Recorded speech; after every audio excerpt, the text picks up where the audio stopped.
सर्वप्रथम सगळ्यांना माझा नमस्कार।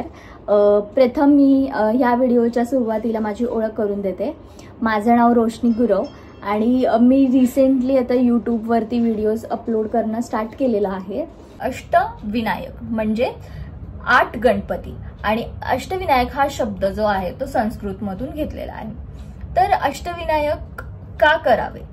काही अडचणी असतील त्या सगळ्या अष्टविनायक केल्यावरती दूर होईल। आपल्या प्रवासात सुद्धा काहीही अडचणी जाणवत नाहीत आपल्याला आणि इतका सुंदर हा प्रवास होतो ना। 2-3 दिवस भरपूर आहेत अष्टविनायक कंप्लीट करण्यासाठी। तर ही 8 मंदिरं जी आहेत ती महाराष्ट्रातील पुणे, रायगड आणि अहमदनगर या 3 जिल्ह्यांमध्ये आहे। जी अष्टविनायक यात्रा आहे ती क्रमेनुसारच झाली पाहिजे।